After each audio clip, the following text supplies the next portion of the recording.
So I've had this car for a few weeks now, and one thing I have yet to do in this car is actually find out how fast it goes from 0 to 60. So in this video, we're going to answer the question, how quick is this Ford Focus powered 2.3 liter turbocharged Mustang from 0 to 60?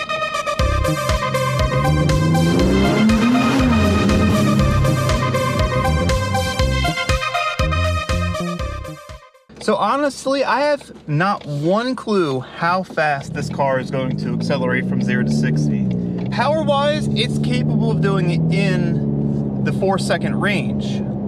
I just don't know where in that range it's going to do it. See, now there are some times that are all over the place. There's sometimes you can find that say these cars can do it in 4.5 seconds. Some say 5.2.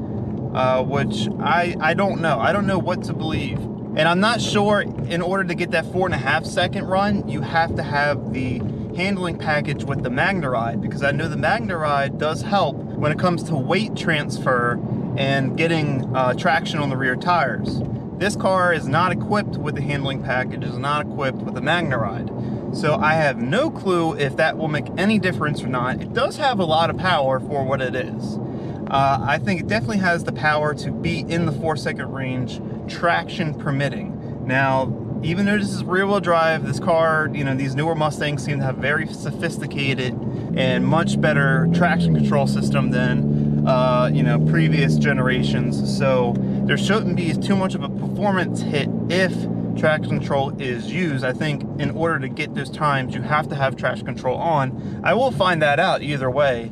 And I'm not sure if there is any benefit to brake boosting because of potential traction issues off the line. I'm gonna do an average out of 3 runs, see what the best is, and then I'm gonna try to see if I can get the best overall time by brake boosting, see if there's any difference. I am gonna be running the car in the drag strip mode, which keeps traction control enabled, which is supposed to be how you get the best times. So we're gonna try that out and see what we can get. So I think we have a clear shot here. Let's get into the road where it's not all gravel and stuff. All right, and all I'm gonna do is hammer it, see what happens.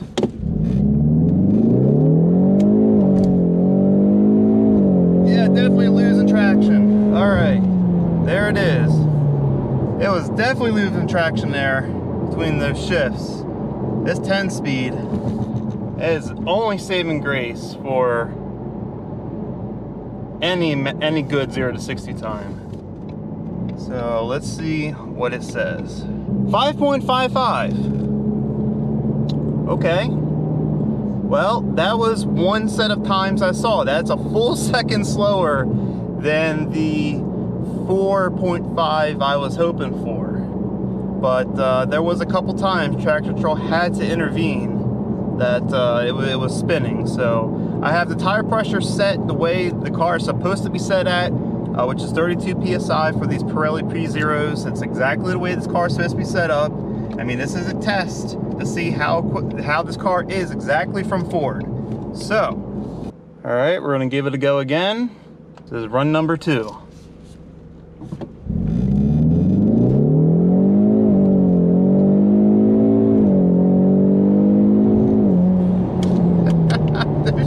Man, it shifts hard.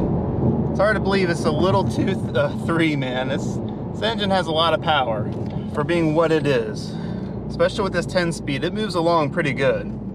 5.65, so we're getting even slower now. You know, I'm not saying that the car isn't capable of a quicker time. What's happening is traction control is intervening. These shifts are pretty hard, so between shifts, traction control is kicking in pretty hard to prevent wheel spin. So we're definitely having a traction issue here more than anything. So it's really going to limit what this car can do. Like I said, theoretically, with the power and the gearing this car has, it should easily be able to be in the 4-second range 0 to 60. But we are definitely being hindered by traction issues here. So let's give it our last run here so we can get our total average 0 to 60 time. Then we can move on to the last fun part of this test. All right, so this is our last and final run here of the 3 average runs. So all clear for takeoff here. Let's get everything everything's set up. Cord. All right, final run, here we go.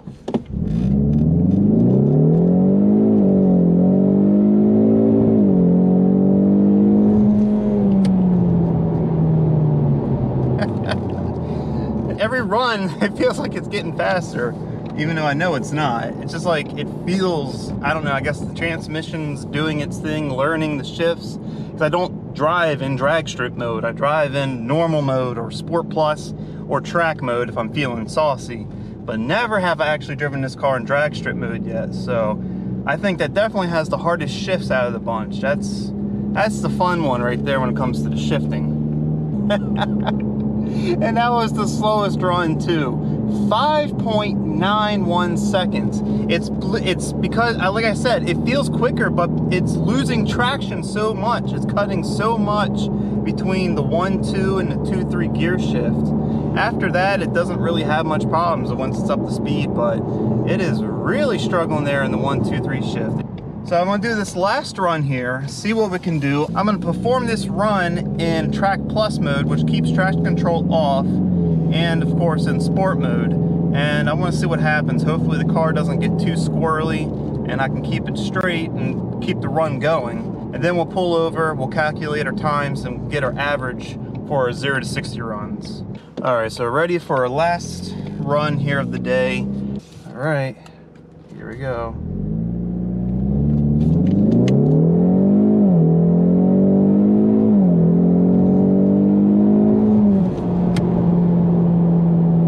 Oddly enough, and I guess because in track mode,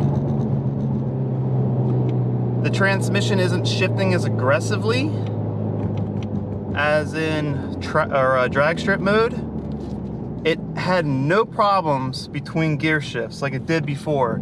That is very, very interesting. Very interesting. I'm curious to know exactly how fast that run was. I'll pull over here a second and I'll take a look. That was actually one of the faster runs. So that was 5.56. I think that was actually the fastest run of this car in drag strip mode. So that is very, very interesting. All right, so I added all of those 3 runs together, and of course, our average time here is 5.7 seconds, 0 to 60 for the high performance 2.3 EcoBoost Mustang. Now, here's the thing. Like I said, I am having very bad traction issues. I see that there is definitely a benefit in terms of shift performance by running the car in drag strip mode. So obviously for optimal straight line performance, that seems to be the mode to go in. I have not felt this car shift nearly as hard in any other mode I've driven other than that drag strip mode. So I think for straight line performance, that's going to be where it's at. Obviously, that's how the car was engineered, so that's what you're going to want to use. The problem is these tires ain't going to handle it. This car puts down a lot of power, and you know, I wouldn't be surprised if this engine is actually making a tad bit more power than Ford says it is. I mean, in the Focus RS, it's making more power, and I don't think there's really any difference. Honestly, in this setup, this engine should be making more power to the wheels. So, you know, that's the thing. This engine very easily could be underrated. And these tires, you know, they're good tires, but for straight line performance, they're not really going to justify this car's capability. You know, I'm having very, very bad traction issues. Traction control is intervening quite a bit. I mean, pretty much on the 1-2, 2-3, and I think even in one of those runs, the 3-4 shift, even got a tad bit of traction control in there helping out. And that's not good for a fast time. I think on a right tire, you know, this is definitely under 5 seconds 0 to 60 in the 4-second range capable car, and I think that's pretty cool. I mean, this car is bone stock, but you know what's kind of interesting is this car as it sits is pretty much as fast as a stock SHO. You know, they're due about the same 0 to 60 times. And I think that's pretty neat. So I'm really interested in seeing what this car will be capable of. You know, as mentioned in some earlier videos when I first got this car, I'm not doing any crazy modifications. I'm doing warranty-friendly stuff, but these things are going to help out. They're going to help. They're going to give a little bit better driving response to the vehicle, to the engine, and all of it together should definitely give a noticeable performance increase. So I would really be interested in seeing how this car performs once all those modifications are done.